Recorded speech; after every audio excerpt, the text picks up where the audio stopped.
Algo Sí. pasa y ellos van a ser los responsables. Entonces, Sí, señor. Bueno, gracias. están las cosas. Nos vemos.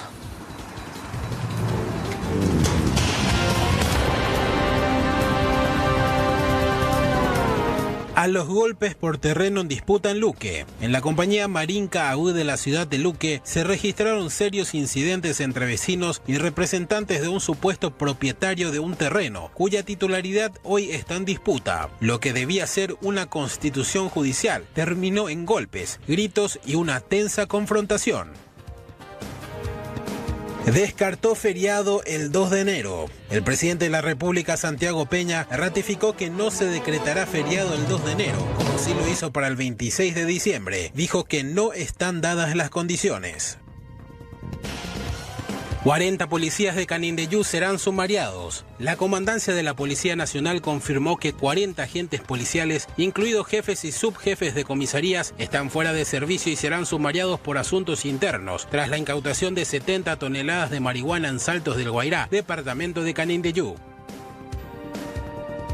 Maduro confirmó conversación con Trump. El presidente de Venezuela, Nicolás Maduro, confirmó que sostuvo una llamada con su par estadounidense Donald Trump hace 10 días y señaló que esta se produjo en un tono cordial en medio de las más recientes crisis entre Caracas y Washington. Todo listo para el sorteo del Mundial. La FIFA celebrará el sorteo del Mundial 2026 de Estados Unidos, México y Canadá este viernes a las 14 horas en la ciudad de Washington, con 4 bombos, 48 selecciones, más que nunca, y con el presidente estadounidense Donald Trump como invitado especial.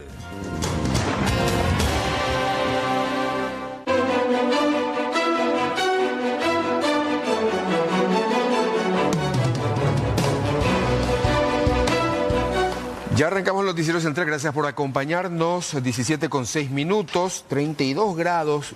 En números pareciera ser no tanto, ¿verdad? Pero estando ahí afuera Sí, se siente y mucho se calor. siente bastante. ¿Qué tal, Aníbal? ¿Cómo Bien. estás? Un calor importante el que estamos sintiendo y sobre todo porque, bueno, el sol se deja ver por momentos y pica, quema el sol radiante. A ver un poco, vamos a ver los datos del tiempo en este momento. Miren lo que es el este del país, el Puente de la Amistad específicamente.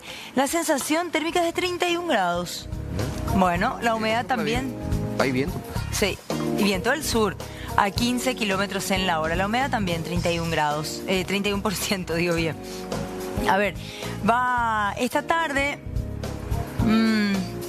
esta noche más bien, más que la tarde, bajar la temperatura a 23 grados con el cielo nublado. Atención con eso esta noche. Y para la madrugada de mañana, vamos al pronóstico extendido, porque vamos a tener lluvias a partir de la semana que viene. Mínima de 20, máxima de 35 para mañana. Viernes, cielo parcialmente despejado. El sábado, mínima de 23 y máxima de 36 grados. Qué mucho calor vamos a tener el fin de semana. Alguna que otra precipitación podríamos empezar a tener el día domingo con el cielo nublado. Mínima de 24, de todas maneras máxima de 38 grados. Pero después se viene una tormenta eléctrica, se viene una lluvia muy importante a partir del lunes y eso hace que baje la temperatura, porque atención, para el lunes hay 85% de probabilidad de lluvias. Mínima de 24 grados y máxima de 30 grados ya. Va a ser un día lluvioso pero con temperaturas mucho más agradables. Tabla de cotizaciones, el dólar bajó nuevamente. En la compra, 6.770 guaraníes, mientras que en la venta cerró en 6.900. El euro en la compra. Informaciones más resaltantes. La jueza Cintia Lovera admitió la acusación fiscal y fijó para el próximo 18 de diciembre la audiencia preliminar con relación al líder del clan Armando Javier Rotella y otros 7 procesados. La causa se relaciona con aquella masacre registrada en Tacumbú el 16 de febrero del año 2021. Ocasión en la que fueron degollados y decapitados 7 internos en medio de un feroz amotinamiento que luego derivó en el operativo Veneratio y traslado de Rotella a otra penitenciaría, la de Emboscada.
importante, de hecho, que fue otorgada a Laura Villalba, la considerada como la enfermera de la Organización Criminal del Norte y condenada, digo bien, a 31 años de cárcel.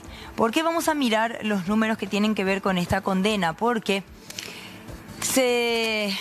el juzgado de ejecución, al realizar la medición de la pena, estableció, atiendan, la compurgación en su totalidad de su sentencia en diciembre del año 2045. La mitad de su pena la puede cumplir en el mes de junio del 2033 y podrá requerir su libertad condicional a partir del mes de julio del año 2037. O sea, dos cuestiones relevantes. Sí. En el 2037 recién puede pedir la libertad condicional. Acá no importa en qué año va a cumplir la mitad, sino la libertad condicional en el 2037. ¿Pero será que se le va a otorgar? No. Por tratarse de una persona de alto perfil. Sí. De alto perfil criminal. Criminal, claro. Y además que, como todos sabemos, no realizó lo que realizó sola, ¿verdad? Sino que también forma parte de un grupo criminal que le puede seguir dando apoyo aún ella estando en la penitenciaría.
El jurado de enjuiciamiento de magistrados, por decisión en mayoría, resolvió aplazar el estudio de la actuación del juez Mirko Balinote y la fiscal Fátima Villamboa. Esto en el expediente abierto sobre presunta violencia familiar que involucra a Axel Emilio Rolón, hijo del fiscal general del Estado.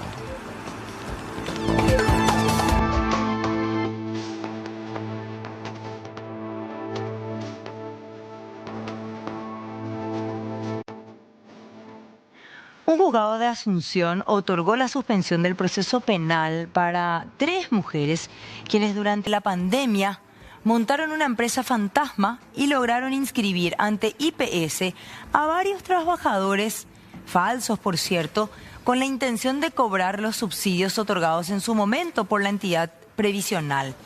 Ahora van a tener que devolver unos 30 millones de guaraníes. La fiscal Teresa Sosa había imputado a unas 67 personas luego de detectar un perjuicio de 1.200 millones de guaraníes.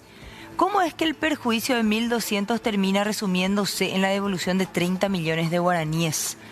Es lo que, bueno, nos gustaría saber, porque son personas que efectivamente la previsional comprobó que cobraron el dinero.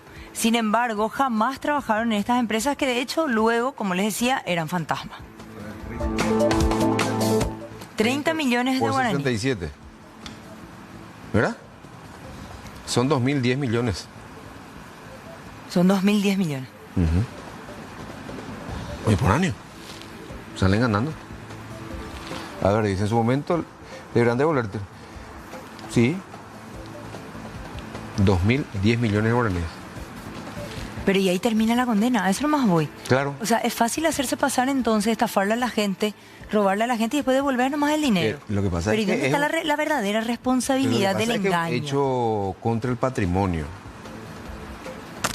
Y se resuelve de esa manera. Es que la ley te permite.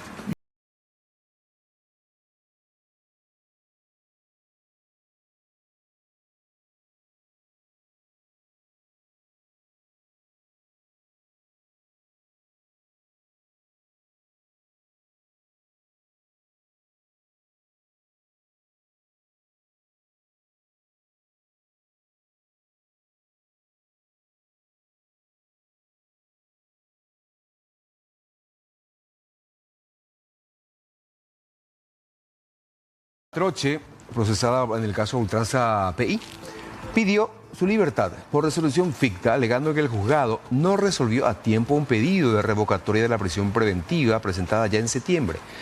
Argumentan el reclamo del artículo 141 del Código Procesal Penal, que permite considerar la libertad cuando no se responde dentro de los plazos establecidos. El caso debe ser resuelto por el juez Osmar Legal, quien interina a la jueza Lizy Sánchez.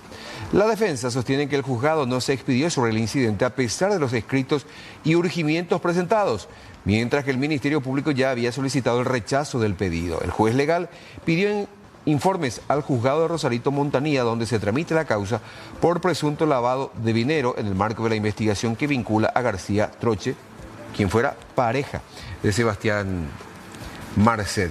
Ahí está justamente el petitorio. Hugo Núñez, Daniel Garcete son los abogados que recurren, tener por presentado el pedido de resolución ficta, hacer lugar a la resolución ficta, solicitar informe al juzgado interviniente, ordenar la inmediata libertad de Yanina García Troche. Ni siquiera piden arresto domiciliario. Libertad. Libertad, directamente. ¿Y eso es por cuáles son los tiempos, Aníbal? O sea, en el sentido de que dispuesto en el artículo 549... Vamos más arriba, a ver la qué. concordancia. De estos artículos de los cuales se hablan, del 129, del 19, se habla de una pena mínima de ¿cuánto tiempo? Lavado de dinero tiene que ser, supongo que 6 meses, ¿verdad? ¿Lavado de dinero? 6 meses más. Sí, hasta 5 años nomás en los casos no graves. ¿Y sabes qué pasa en estos casos? Y se entiende, el pedido es justo. Hay otros a los que sí se les fue otorgado este pedido. Para que ir más lejos, hablemos de Ñoño Núñez, hablemos de Hugo Javier González, hablemos de muchos otros acusados, inclusive ya condenados. Pero sin sentencia firme. Pero sin sentencia firme, cierto, pero condenados en primera instancia, que recibieron esta consideración, este beneficio, ¿verdad? Estoy buscando el artículo 141 para darle lectura al Código Procesal paraguayo. A ver qué dice, porque ellos se amparan en ese artículo justamente. A ver. El 141 textualmente dice: demoran las medidas cautelares Sí. personales, resolución ficta. Sí, exacto. Cuando se haya planteado la revisión de una medida cautelar privativa de libertad o se haya apelado la resolución que deniega la libertad y el juez o tribunal no resuelva dentro de los plazos establecidos en este código, el imputado podrá urgir pronto despacho y si dentro de las 24 horas no obtiene resolución, se entenderá que se ha concedido la libertad. En este caso, el juez o tribunal que le siga en el orden de turno ordenará la libertad. O sea, Osmar Legal tiene ahora 24 horas para resolver. Para expresarse. Sí. Y si no Pasa al siguiente. si no se resuelve, se entenderá que se ha concedido la libertad. No. Pasa al siguiente juez de turno. No. Si dentro de las 24 horas no obtiene resolución, se entenderá que se ha concedido la libertad. No. y después se entiende, Omar Legal, por ejemplo, no se pronunció, entonces tácitamente se entiende que la mujer es libre, en este caso Yanina, y será el juez, el otro juez de turno que le sigue, el que va a firmar. Porque Omar Legal, por ejemplo, no resolvió. Y automáticamente será el otro juez el que dicte la resolución. O sea, formalizando. Claro, formalizando, pero ya se da por hecho. Ya se da por hecho, claro. Una nueva medida cautelar privativa de libertad solo podrá ser decretada a petición del Ministerio Público o del querellante, según el caso. ¿Esto fue presentado cuándo? ¿Tiene fecha hoy? Pero a la mañana, ¿verdad? Sí, supongo que sí. Bueno, o sea, Omar Legal estaría trabajando en este caso en este momento. Sí, y de hecho ya pidió informes y mañana tendría que ya expedirse. A más tardar mañana. Sí. Y eventualmente podría otorgarle un arresto domiciliario y no la libertad como se plantea. Acá habla la libertad. Acá habla la libertad Pero plena. eso, él podría otorgar arresto domiciliario y no la libertad como ellos plantean. Y podría. O podría denegarle directamente. Y podría denegarle y eso va a ser apelado. A ver, abajito, ¿qué hora se presentó esto? A las 12, al mediodía. ¿Qué dice? Acompaña con... O sea, como la jueza Rosarito Montanía no resolvió supuestamente, entonces se hace el planteamiento a la siguiente jueza en turno, en orden de turno, que era Lizy Sánchez, pero como Lizy Sánchez no está, entonces va a entender Omar Legal. Y si Omar Legal para mañana no se expide, entonces... Pobre el siguiente que le toca al 8. Se entiende que la libertad está concedida y el otro juez que le siga a Omar Legal es el que va a oficializar. Bueno, pero Rosarito Montanía no le otorgó en el sentido de que le rechazó su pedido. No es que... No se expidió, dice. No se expidió. No se expidió. No se expidió supuestamente. ¿Y en el por plazo. qué no se habrá expedido al respecto? No sé. Dentro del plazo. No sé. Ellos dicen que el juzgado no se expidió sobre el incidente de revocatoria de prisión Porque sí, presentado en septiembre. porque ciertamente es complicado. O sea, el camino que sigue después de una falta de... A mí me cuesta creer que un juzgado Exacto. especializado no se haya expedido en un tema tan delicado. Pero bueno, vamos a esperar. Porque prácticamente allá en el camino, ¿verdad? Sí.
Información porque a pesar de tener o de haber recibido varios cuestionamientos, en el Senado se aprobó el proyecto de ley que establece el diseño del ñandutí como símbolo del conductor adulto mayor. Durante el tratamiento se introdujeron modificaciones, por lo que la propuesta vuelve a la Cámara de Diputados. La legislación establece el símbolo del ñandutí en los colores verde y naranja como distintivo para identificar a los conductores, a fin de promover el respeto, la paciencia y la seguridad vial en el tránsito. ¿En qué consiste uno de los cambios más relevantes? De 65 se reduce a 60 años. Si un conductor tiene 60 años, ya va a utilizar el distintivo del ñandutí por el parabrisas de su vehículo. ¿Qué pasa? ¿Dónde tiene que estar ubicado? ¿Dónde tiene que estar? En la carrocería, en lugar visible, no en el parabrisas. No, en el vidrio no, Aníbal. Ni en la ventanilla. ¿De dónde entonces? Y tiene que colocarse a una altura comprendida entre 40 centímetros y 120 centímetros del nivel del suelo. O sea, en la parte trasera por tu paragolpe, ¿viste? Está tu paragolpe, por encima de tu paragolpe, por ejemplo, puede ser tu puerta trasera, pero no podés pegar por el vidrio. O sea que sí o sí tenés que reventar tu chasis en el sentido de que tu pintura... ¿Por qué tenés que pegarle una calcomanía? Lo que sea. Pero especificaciones, o sea, y voy a reiterar, mirá, voy a toser y después voy a retirar. ¿Pero va a ser obligatorio? No. En la carrocería. En lugar visible, dice. En lugar visible. No en el parabrisas. O sea, ¿viste ahí donde pegas tu habilitación? No. No. Tampoco en la ventanilla. Tenés que colocar a una altura comprendida entre 40 y 1,20 metros. 40 centímetros y 1,20 metros del nivel del suelo. O sea, un poquito por arriba de la rueda nomás. El diseño oficial del símbolo va a ser definido, registrado y difundido por la Agencia Nacional de Tránsito y Seguridad Vial, garantizando su uniformidad en todo el territorio nacional. Mi pregunta es la siguiente. ¿Esto es obligatorio? ¿Te puede parar la patrulla caminera y si vos le das tus documentos y tenés más de 60 años, eventualmente, si esto se aprueba siempre, hablando en potencial, y te dice, ¿dónde está tu calcomanía? ¿Habla de la obligatoriedad o no? ¿Es opcional? A fin de promover el respeto, la paciencia y la seguridad vial. No, habla de eso. Y obligatoriamente tiene que ser el conductor el mayor de 60 años, o vos podés estar trasladando siempre a una persona mayor, por ejemplo. ¿Viste como el famoso bebé a bordo? Que vos, porque llevas un bebé, pero a lo mejor vos querés distinguir también un vehículo en el que está yendo una persona, un adulto mayor.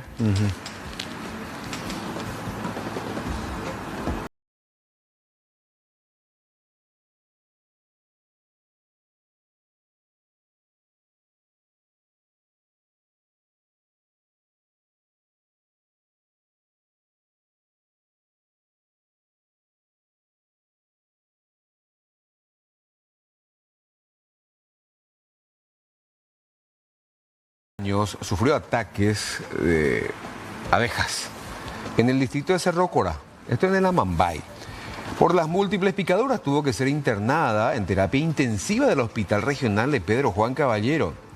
La joven, la adolescente, iba caminando al costado de la ruta quinta, momento en el que fue alcanzada por las abejas y recibió múltiples picaduras que le produjeron lesiones. Familiares pidieron auxilio a la policía, que la llevaron en patrullera hasta el hospital de Pedro Juan Caballero. Desde este hospital manifestaron los médicos terapistas que siguen evaluando a la joven y que ya no hubo necesidad de intubación, gracias a que la adolescente reaccionó rápidamente a los medicamentos. No.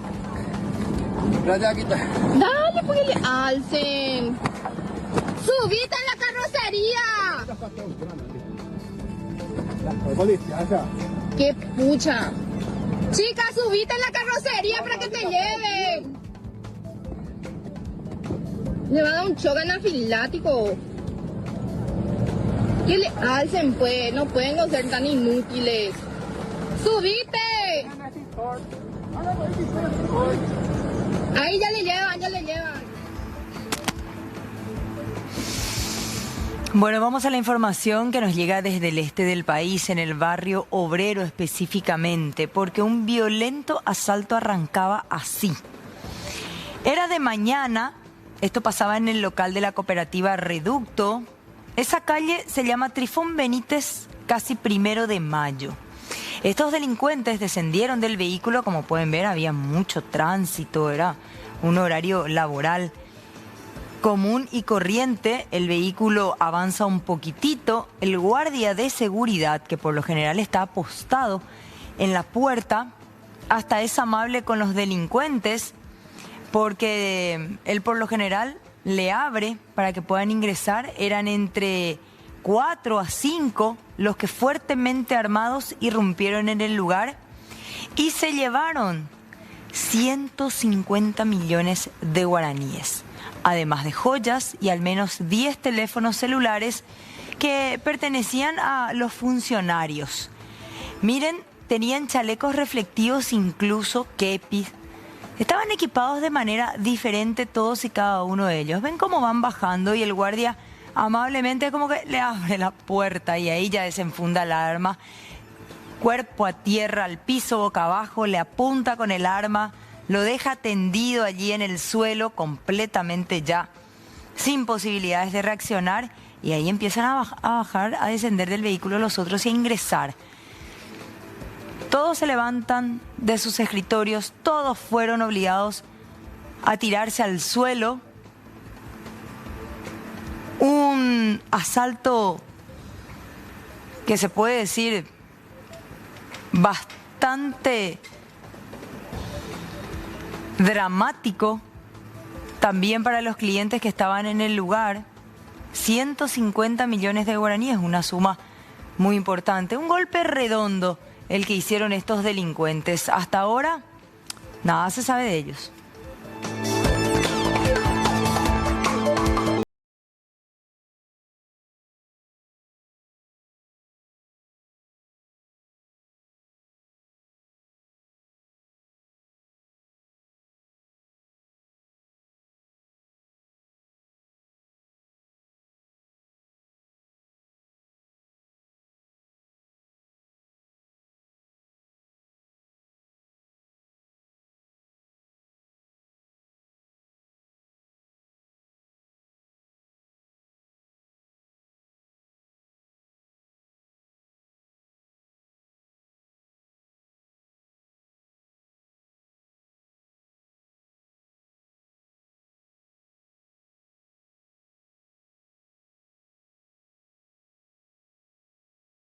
El saludo a ustedes y a los televidentes, y quien aparece en estas imágenes que fueron captadas acá por los vecinos del barrio Mbocayatú de la ciudad de Itagua es Rodrigo Samuel Limensa, de 24 años, y es evidente que, bueno, está golpeando a una joven. Ella es Lady, y estaba cansada de los amedrentamientos, tanto por parte de la otra joven que también aparece en esta secuencia, como por parte del hombre que termina brutalizándola de manera salvaje. Voy a hablar con ella, prefiere evidentemente para no ser también revictimizada, pero quiere dar su testimonio. Lady, ¿por qué te golpeó este joven? Y la verdad que tuvimos problemas con la chica, el tipo se bajó y me pegó. Me pegó por la cara, me ahorcó, me pateó por la pierna y después me quiso amarrar para pegarme con tongo. Y después me ahorcó hasta por la muralla. O sea, no conforme con golpearte, con golpes de puño. Me golpeó luego, y muy mal.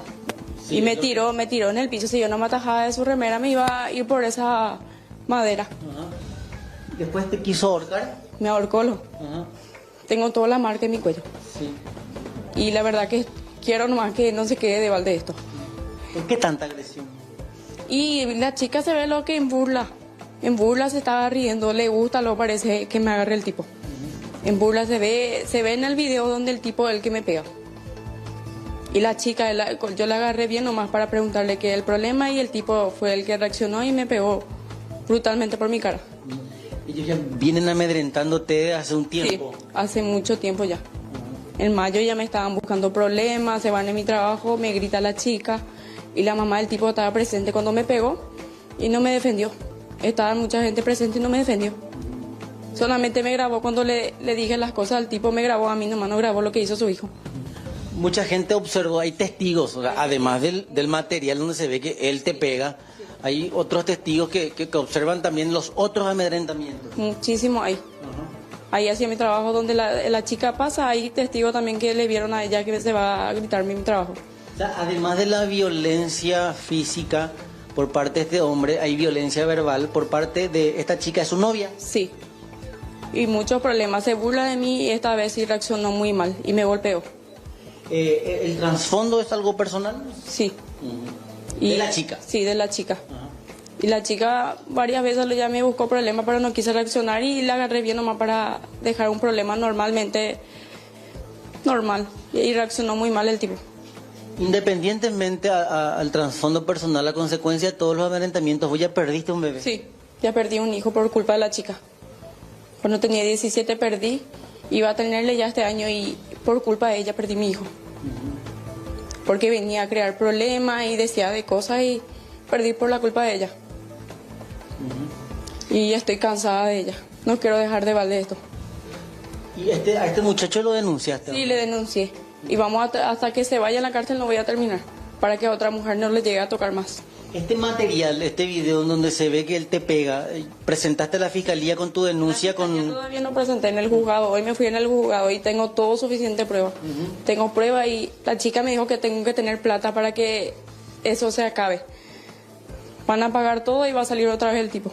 O sea, ellos dicen tener influencias políticas o judiciales para evitar que... Tengo que tener plata para mandarle en la cárcel, me dijeron. Y yo le dije que no voy a dejar de balde. Porque me pegó muy mal y si no me pegaba a mí le iba a pegar a otra chica. Lady, ¿en algún momento ustedes fueron amigos? Sí, fue mi amiga. Le recibí muchas veces. Después de lo que dijo del tema, hizo el tema de mi hijo, igual le recibí. Y por culpa de ella lo pasó todo lo que pasó. Y en el video lo se ve donde ella se ríe, de burla se ríe porque le gustó. Y me apretó el tipo por ese tejido, me apretó y me ahorcó. Y tengo todas las marcas. ¿Dónde hiciste la denuncia? Acá en 25. ¿La comisaría 25? Sí, en la comisaría Buy, de 25. Sí. De ahí. ¿Qué pedí? ¿Justicia? Y dos, justicia. Para que no quede de balde las cosas que me hizo. Para que otra mujer no pase lo mismo. Mucha fuerza. Gracias. Bueno, el testimonio de Lady, una joven que viene sufriendo amedrentamientos, no solamente la física, que es la que estamos observando Mercedes Aníbal en esta secuencia, sino los constantes amedrentamientos por parte de la novia de este joven identificado como Rodrigo Samuel Limensa, de 24 años, plenamente identificado, se lo ve en el video, se ve la agresión. ¿La chica cómo se llama? Lucía Barrios. Y a mi suegra ya le pegó al tipo una vez en su pecho y muy mal le pegó. ¿A tu suegra? La suegra es una mujer a quien en su momento también ya le habíamos tomado una denuncia, teniendo en cuenta que a su hijo lo habían matado también en el barrio. No es la primera vez que venimos a esta vivienda, es otra historia que estaremos contando más adelante, pero bueno, volviendo a este terrible caso de violencia contra la mujer. Retornamos con ustedes a Estudios Mercedes Aníbal. Alexis, muy amable, gracias.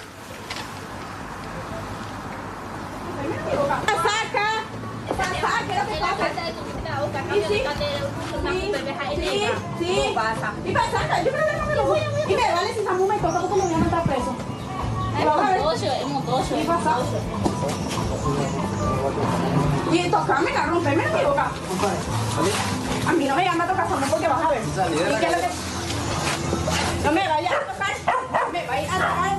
Bueno, vamos a cambiar de tema, vamos a hablar de lo que pasaba en la compañía Marinka Abu de la ciudad de Luque, porque se registraron serios incidentes entre vecinos y representantes de un supuesto propietario de un terreno cuya titularidad hoy está en disputa.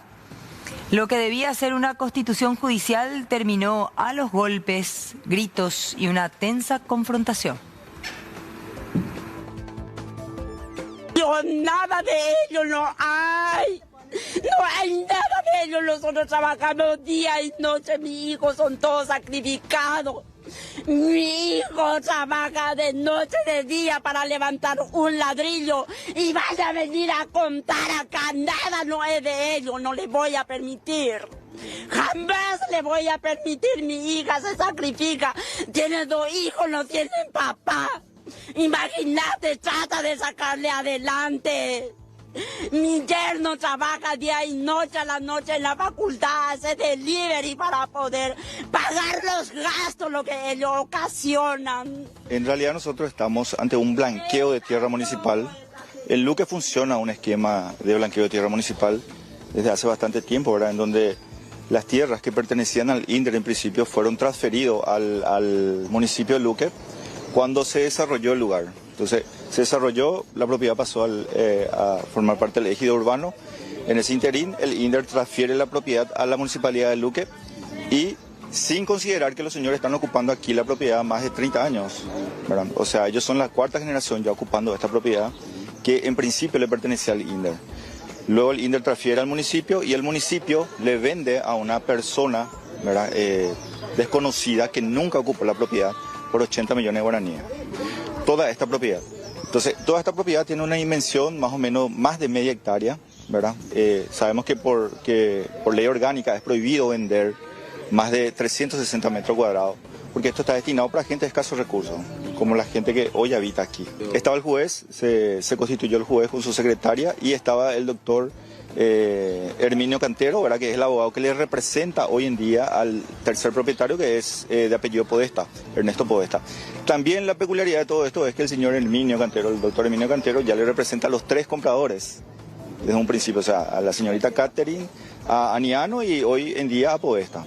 Entonces, esto es un esquema que funciona muy fuerte aquí en Luque. Mucha gente ya fue despojado de su lugar de residencia, ¿verdad? Mediante este esquema. Esta propiedad en principio se vendió por 80, hoy en día cuesta 2.600 millones.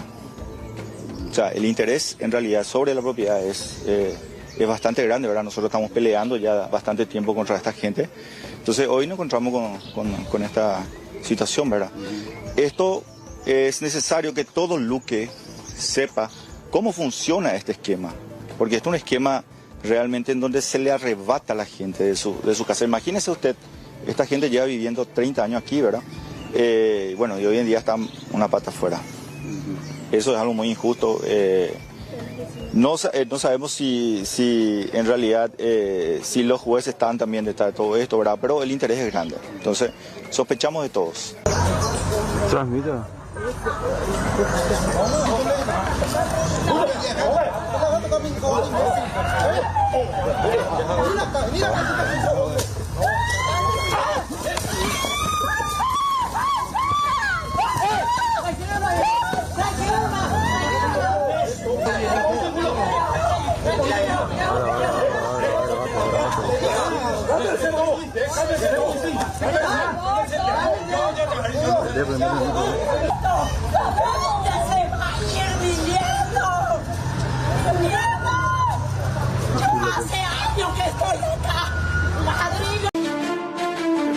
También con un equipo de conferencia de prensa en Buruillaroa en este momento. Escuchamos al señor Villate pasar por un proceso en el del MITIC. de audiencias públicas, ¿verdad? De revisiones, y vamos a estar acompañando todo este proceso para que lo más rápido posible pueda tener efecto inmediato en la brevedad. Este proyecto, como bien decía el doctor Moreno, no restringe o no prohíbe el uso, sino que regula el uso de tal manera a utilizarlo cuando se deba utilizar.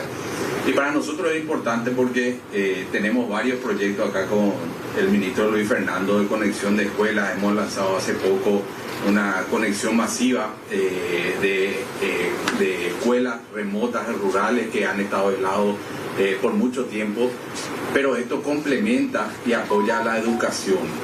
Siempre decimos con Luis Fernando que las herramientas tecnológicas no es que se enseña eso, sino cómo nosotros cambiamos y a partir de estas herramientas empezamos a enseñar matemáticas, lectoescritura, lógica, programación. Pero así que hay un desafío enorme y realmente creemos que este proyecto va a beneficiar realmente a toda la población, a todos los niños, que es nuestro deber aquí y para lo que estamos. Luis Fernando. Muchas gracias, ministro Gustavo. Buenas tardes. Como están diciendo los compañeros, la educación en el centro, y en el centro de la educación la pedagogía. ¿Qué quiere decir eso? Eso quiere decir que los celulares o cualquier elemento electrónico que nos sirva para aprender es bienvenido. De hecho, estamos terminando un proyecto como Jóvenes Conectados, donde conectamos a más de 30.000 jóvenes con cursos de primer nivel. Pero la regulación implica dosificación y sobre todo implica uso pedagógico. Porque ¿qué es lo que se descubre en las investigaciones? Así como decía el doctor Moreno, los celulares muchas veces son usados para desarrollar actividades sociales en horas escolares, para estar viendo o como un elemento de distracción de las actividades pedagógicas, o algo que hoy hay que mencionar y hay que destacarlo, hablábamos con el ministro Walter, el exceso del ciberbullying, el exceso de bullying que hay a través de los medios digitales. Entonces, la regulación implica la utilización con fines pedagógicos, es decir, una maestra, una profesora que va a usar cualquier tecnología, una tablet o una computadora o un teléfono para desarrollar una clase de ciencias, liderado por esa profesora con un formato pedagógico, siempre va a ser bienvenido y siempre va a ser interesante. 500 escuelas estamos conectando con Starlink en los sitios más remotos del Paraguay. Eso implica que también tenemos nosotros un proyecto y un programa para que usemos la tecnología. Pero lo que no queremos es que la tecnología le lleve por delante a nuestros chicos, le lleve por delante en algo crucial que es la salud mental. La gran pandemia que se está instalando y la que va a venir va a tener que ver con la salud mental, y se llama la cantidad de depresión que existe hoy infantil, nunca visto hasta hoy en la historia. Y eso se puede explicar por muchos motivos, pero también hay un motivo muy importante en ese individualismo que ha hecho el joven o el niño en ensimismarse y encerrarse en su teléfono, consumiendo lo que le gusta, hablando con la gente que habla de las mismas cosas, viviendo las mismas músicas, teniendo los mismos gustos, pero cuando uno sale al mundo se encuentra con todo lo contrario. Entonces, ¿qué tipo de sociedad, qué tipo de niño, qué tipo de adolescente estamos educando? Entonces, esta es una oportunidad para educar, para poner la pedagogía en el centro.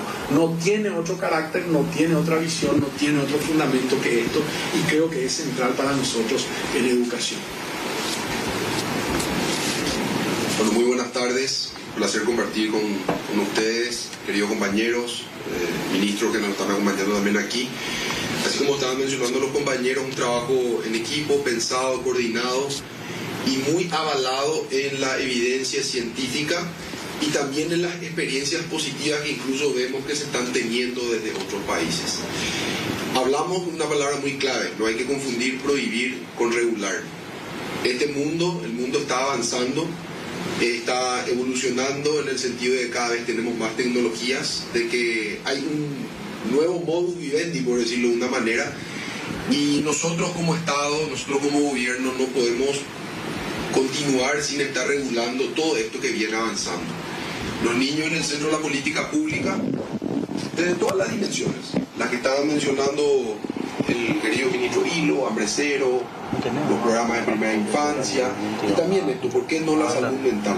La salud mental en el sentido de la perspectiva de que hoy tenemos muchos casos, no solamente de depresión, sino de ansiedad, donde la tecnología, el uso indiscriminado, noten este juego de palabras, el uso indiscriminado de la tecnología es un camino que no encuentra otra salida que finalmente muchos niños y niñas caigan en situaciones como la ansiedad y depresión. La escuela es el lugar donde la mayor cantidad de niños pasa el mayor tiempo. Entonces, que hoy, desde el gobierno, a través de este proyecto que se está remitiendo al legislativo, se pueda estar planteando la regulación de ese uso indiscriminado de algo positivo como es la tecnología, que trae aparejado consigo la información, la comunicación y el avance, pueda realmente y en forma efectiva impactar en forma positiva en el proceso educativo de los niños y niñas.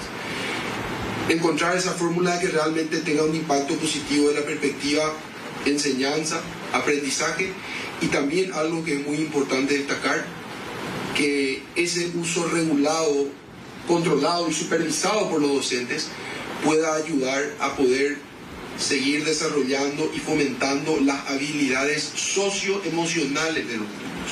Porque más allá de que puedan ser utilizadas estas herramientas desde el ámbito pedagógico, como dije, enseñanza-aprendizaje, hoy la evidencia también nos está demostrando que el uso excesivo de la tecnología, las redes sociales, las aplicaciones, las plataformas, están volviendo a los niños mucho más aislados, mucho más introvertidos.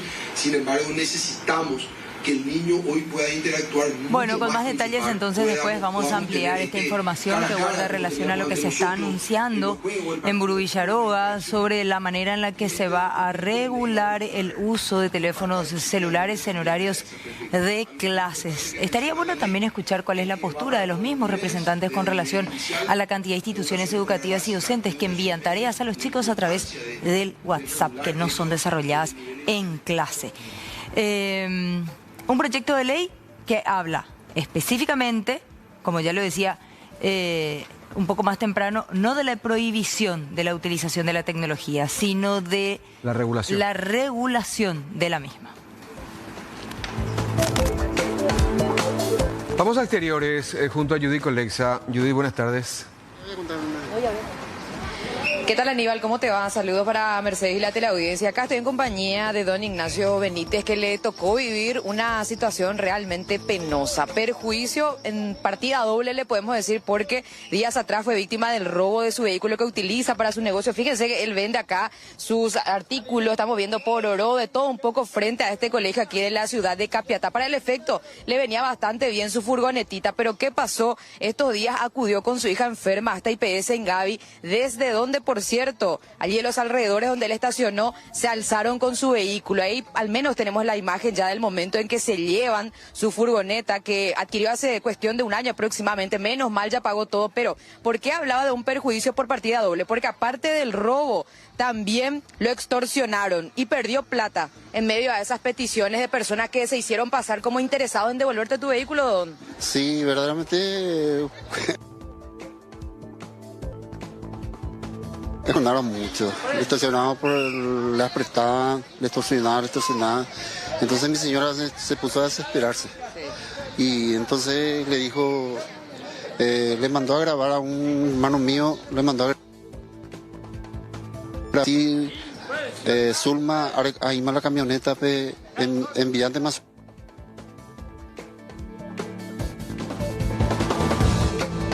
A retomar en segundos nada más la comunicación con Judy Colexa. Vamos a ajustar algunos detalles técnicos. Esta es la camioneta que le robaron. Sí. Ahí está, por ahí si ustedes ven, ahí ven Toyota, muy ¿qué? bien la placa. Esta es una Toyota Gran Vía, creo que se llama. Ahí está la placa de TE 299, color gris. Pero los equipamientos que tiene son bastante particulares. Miren el portabulto arriba, Sí. hecho de manera artesanal, que evidentemente él mandó hacer para llevar y traer sus cosas, ¿verdad? Ya que es un vendedor ambulante. La escalera también en la parte de atrás, el espejo, retrovisor también, en la parte de atrás, el reflectivo, algunas características que se ubican. Llame rápido al 9.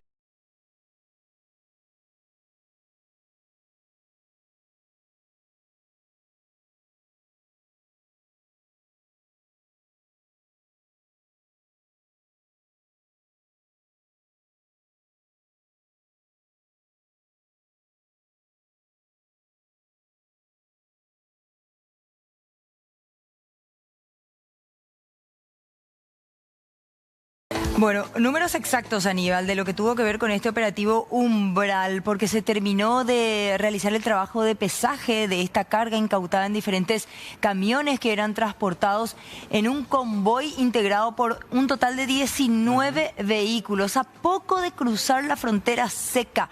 Estamos hablando que el destino final de esta mercadería iba a ser el Brasil.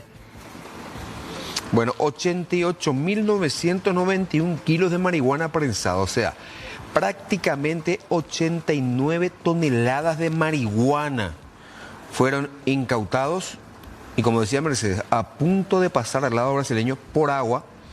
13.3 millones de dólares es lo valuado, el valor estimado de la carga. La operación fue desarrollada, reiteramos los formalismos, por la Dirección de Inteligencia de la Senat en coordinación con el CODI, y posteriormente se le dio aviso al Ministerio Público. Esto pasaba ayer en la zona de Saltos del Guairá. Dicen que a muy pocos metros de donde ellos pensaban cruzar esta carga, estamos hablando a unos 7 kilómetros, se conoce extraoficialmente el tránsito frecuente de 4 barcazas. Porque esto ciertamente, hacer circular, así como circula en Paraguay, en rutas brasileñas es mucho más difícil, ¿verdad? O sea, este convoy no va a pasar a Brasil, sino más bien tienen que ir desagotando los camiones de a poco y ir redistribuyendo la carga para que sea mucho más fácil de disimularla, ¿verdad? Así que hay también una investigación que tiene que ver con el origen de esta mercadería, de esta droga, la zona específica de no solamente los cultivos, sino principalmente del acopio, y después posteriormente el trabajo que hacen para poder pasar al otro lado, que tiene que ver más con lo fronterizo. A ver, y a consecuencia de todo esto, hay un... A ver, Mercedes, 5 o 6 puestos policiales... Hay envío al grupo de gente que va a ser removida, evidentemente. Porque supuestamente esta carga pasó por al menos... En todo ese trayecto se habló de 11 puestos, subcomisarías y comisarías, ¿verdad? Sí. Pero van a ser cambiados 1, 2, 3, 4, 5, 6. 42 policías fueron apartados ya. Sí. Forma parte de una barrida. A ver, son de puesto policial número 1, kilómetro 7, que es el principal punto de acceso a Salto del Guairá. Donde vos, yo nos vamos a Salto del Guairá. Ahí te van a parar. Ahí nos van a parar. De ahí fueron sacados 8 agentes policiales. Después está la subcomisaría número 2, cruce Carumbel. De allí 6 policías. Subcomisaría número 15, Jobí, 7 policías. Subcomisaría número 11, Santo Domingo, 8 policías. 6 puestos ya son. Después, ¿dónde más tenemos? No eran 6 en total. Después tenemos puesto policial número 4, Naranjito, 7 policías. Que van a tener que responder si es que hubo complicidad o inacción, ¿verdad? Subcomisaría número 19, Aguaé, 6 policías. Están los nombres. Sí. ¿Después? Dice el documento, esta nota está dirigida al director de prevención, al comisario general inspector Feliciano Martínez. Tengo el honor de dirigirme a esa superioridad a fin de presentar personales policiales quienes estuvieron de guardia en fecha 2 y 3 de diciembre del año en curso. O sea, personal policial, sí, está mal lo ya escrito. De las siguientes dependencias. Se supone que por estos puntos pasó esta carga, y la nota está firmada por el comisario Ricardo Rubén Salinas, comisario general inspector y director de policía de Canindeyú. Y decime una cosa. ¿Qué pasa con el comisario principal Osvaldo Andino, cuyos documentos fueron encontrados en el interior de uno de los vehículos que quedó retenido y que formaba parte del convoy? Y él sigue, director jefe de investigaciones de Canindeyú, pero según el comandante de la policía, también no se lo cambian, no se lo saca, pero va a estar siendo indagado por asuntos internos de la policía. El comandante dice que no cree que haya sido tan estúpido para dar sus documentos para dar libre tránsito. O sea, voto de confianza. Ahí están sus documentos. Estos 3 documentos fueron encontrados en el interior de uno de los vehículos. Hablamos de cédula, después su carnet policial, ¿verdad? Sí. Y el otro me parece que es una cédula, a ver, esta vence 2028. ¿Y la otra? Su licencia de conducir. Sí. Que fueron, coincidentemente, para no ser mal pensados, denunciados como robados también el día de ayer. Sí. Está el documento de denuncia. ¿Pero tenés lucero a mano eso? El 3 hizo la denuncia. Horas antes, en realidad, él denunció la pérdida de su billetera. Y dice que a propósito lo quieren involucrar. Ahí está. Ese es el documento, a ver. De la denuncia. No dice la hora. Osvaldo Javier Andino Gil, con cédula tal, se presentó, dice, a la comisaría el 3 de diciembre del 2025 en el puesto, sobre supuesto hecho de extravío de documentos o objetos.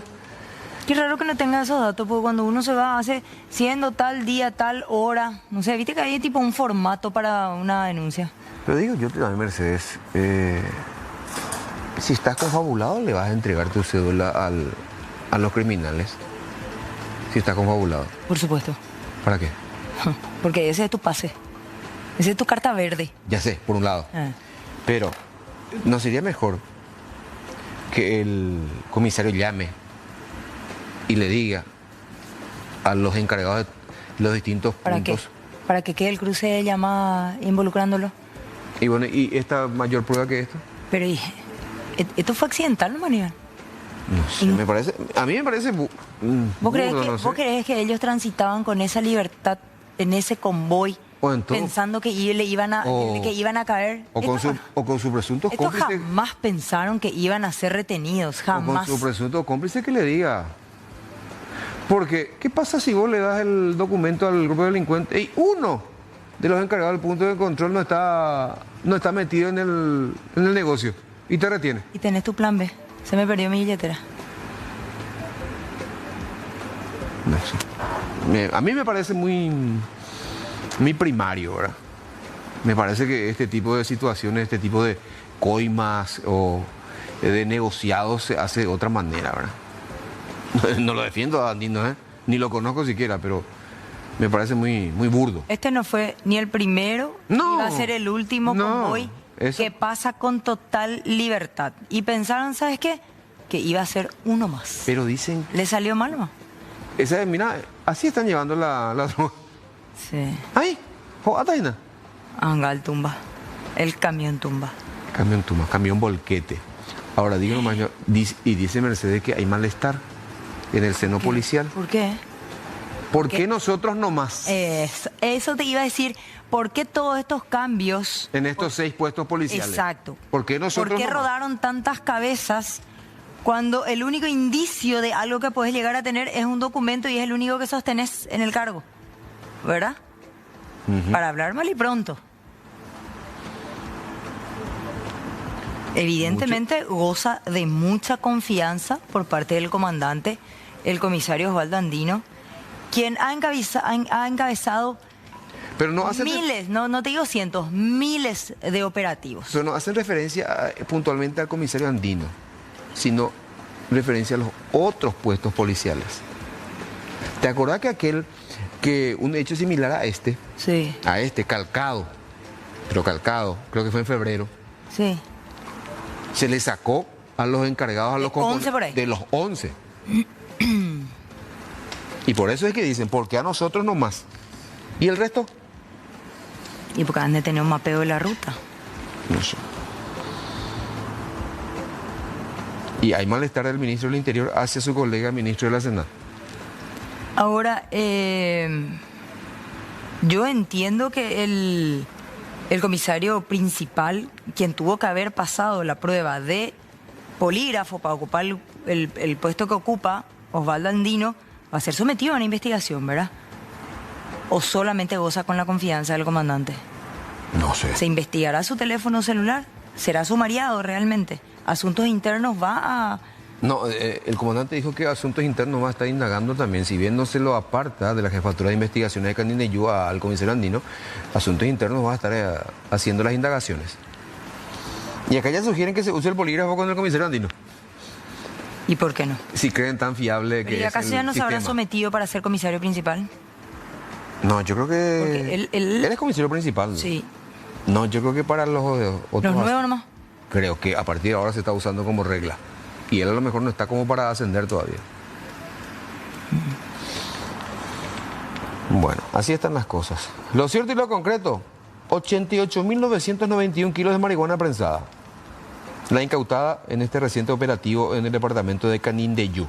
Supuestamente, los exportadores de esta carga ilegal son integrantes de una cooperativa de marihuaneros, cooperativa encabezada supuestamente por un ex policía, como es Benicio Silva, alias Silva.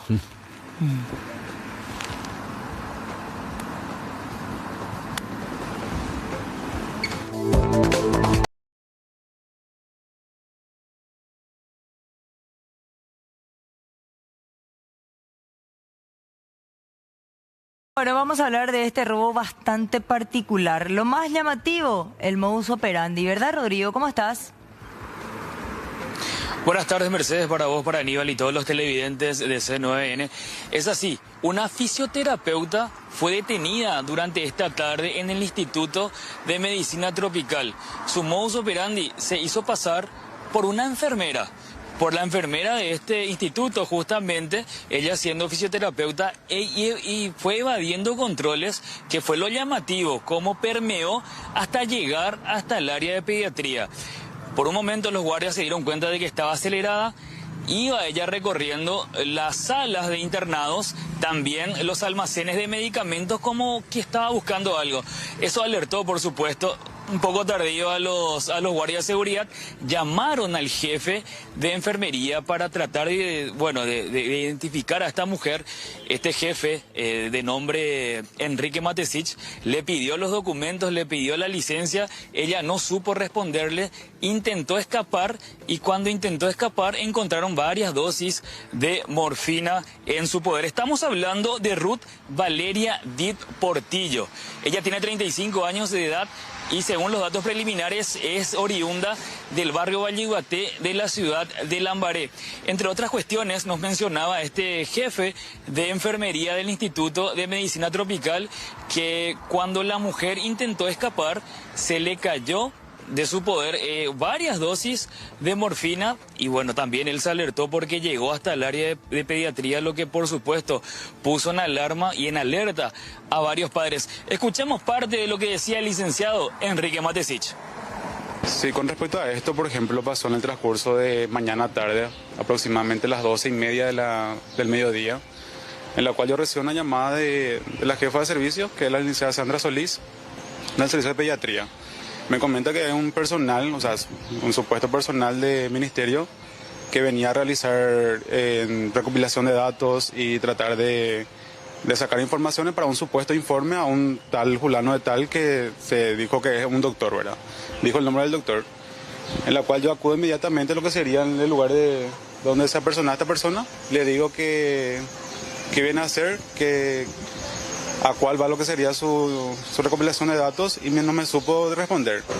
No tenía un diálogo así concreto, la cual yo le pido ya, un caso sospechoso, le pido directamente lo que sería una orden de servicio, la cual ya no tiene, por lo cual también le pido otra vez su orden de trabajo, tampoco tenía, y tampoco tenía un credencial que la acredite a ella como personal del Ministerio de Salud.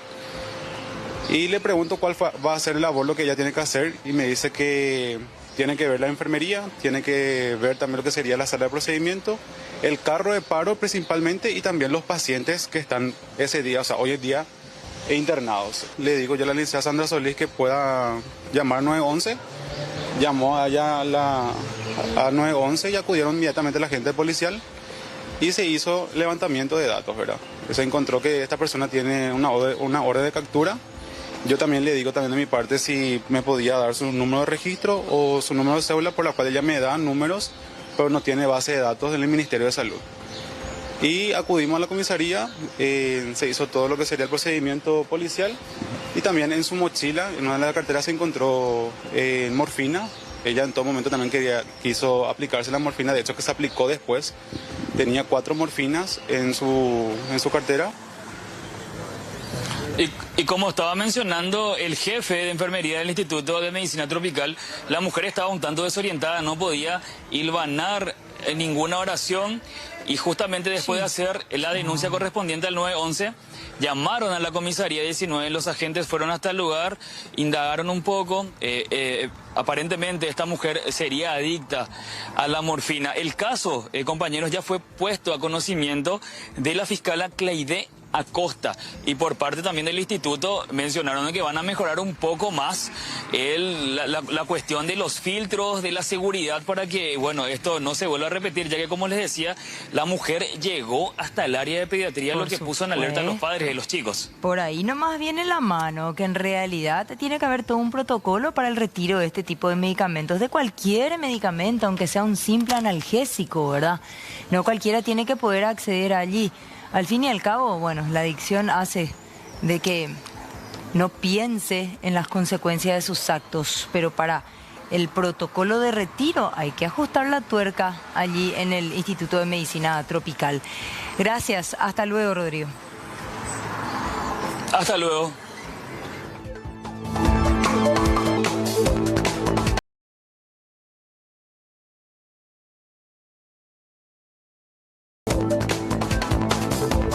Hace minutos teníamos una conferencia de prensa desde Burubisharoga, donde se informaba acerca de la presentación de un proyecto de regulación del uso de teléfonos celulares, dispositivos electrónicos en las escuelas y colegios. ¿Y qué es lo que dice básicamente? Y le mostramos qué es lo que dice básicamente este proyecto de ley.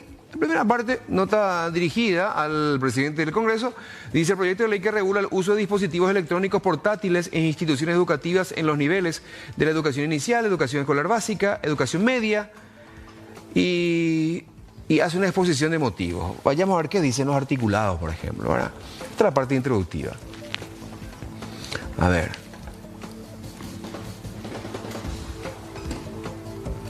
Es larga la exposición de motivos, ¿eh? Es muy larga. Sí. A ver. El uso de dispositivos. Después. Amparándose en experiencias internacionales, en posiciones de organismos internacionales, la implementación en otros países. Acá, por ejemplo, en Brasil, se prohíbe el uso de celulares en las escuelas y colegios, por ejemplo. O sea, ¿para qué? Ahí está. Acá siempre estuvo prohibido. Objeto de la ley, regular el uso. Ya sabemos, el objeto de la ley ¿cuál es? Regular el uso por parte de estudiantes. Artículo segundo, vayamos corriendo. Ámbito de aplicación, se entiende, en las escuelas privadas, públicas y subvencionadas. Artículo tercero, se hace una definición de cuáles son los dispositivos electrónicos portátiles. Restricciones de uso, capítulo 2, y excepciones. Prohibición de uso. Se prohíbe en todos los niveles de la educación inicial, escolar básica y media el uso de dispositivos electrónicos portátiles por parte de los alumnos durante las clases, los recreos o los descansos entre clases, salvo los casos en la forma expresamente previstos en la ley. ¿Qué son? Excepciones. A ver. Se exceptúan de la prohibición cuando se realicen en los niveles y momentos señalados los usos realizados en el marco de situaciones de estado de peligro, estado de necesidad o fuerza mayor. El uso permitido con fines pedagógicos y didácticos. Y después, el uso responsable de la tecnología en el proceso formativo, del uso para atención de necesidades específicas. La autoridad de aplicación será el MEC. Yo creo que los primeros artículos son los más relevantes. Y nada más. Después ya son más bien de forma. De la implementación, a ver, ¿qué dice la implementación? Todas las medidas para incumplimiento. Se tiene que reglamentar. Se tiene que reglamentar esto, ¿eh? ¿Y qué pasa si tienen? Está prohibido, ¿verdad? Está prohibido. Y si vos le encontrás a un adolescente, suponete, porque... Ahí están reglamentos internos, dice, normas de convivencia. ¿Cuál es la consecuencia? A ver, las sanciones que se contemplan en función de las particularidades del caso son, sin prejuicio de las medidas temporales e inmediatas que podrán adoptarse ante la constatación del incumplimiento. Estas medidas deberán ser previstas en los instrumentos normativos correspondientes y socializadas con la comunidad educativa. Régimen sancionatorio de las faltas. A ver. Se considera falta toda acción u omisión que implique incumplimiento de las disposiciones. Bueno, no dice nada. A ver, después, las faltas cometidas... ¿Serán consideradas tampoco...? Falta grave, por ejemplo, el incumplimiento del apercibimiento de emplazamiento. O sea, en realidad las sanciones van a ser para las instituciones. No para el niño o niña. Bueno, pero ¿y cómo traslada? Multas de hasta 50 jornales mínimos para actividades diversas no especificadas.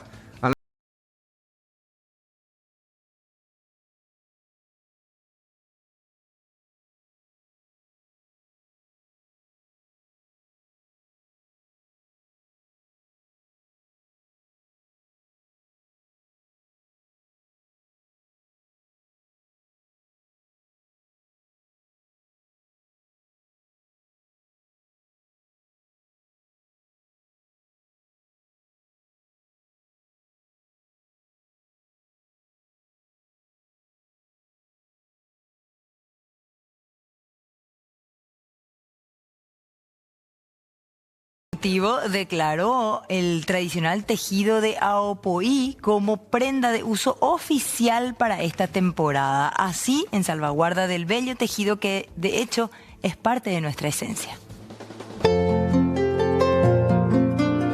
Inigualable símbolo de la cultura paraguaya, el Aopoí es un emblema de las raíces y la esencia nacional. Caracterizado por su singular bordado y una tela sumamente delicada, es el reflejo del talento y la dedicación de decenas de artesanas que elaboran este bello arte. En la escuela lo aprendí, una materia que se llamaba arte elemental. Esto debería de ser para seguir nuestra cultura, levantando la cultura paraguaya, ¿verdad? Que es lo más importante para nuestro país. Y ojalá que estos gobernantes también lo hagan, ¿verdad? Lo mejor que uno puede usar por nuestro clima es el Aopoí. En todo el tiempo uno tiene que usar, en todo el tiempo, ¿verdad? Nosotros no tenemos nada que envidiar a otros países. Originario de Yataitú, departamento del Guairá, el Aopoí, que significa tela fina, no solo guardan sus bordados parte de nuestra historia, sino que también es un importante sustento económico para el país. Es muy bueno, porque desde que salió el anuncio nosotros empezamos a tener ventas y veo que sí se vende.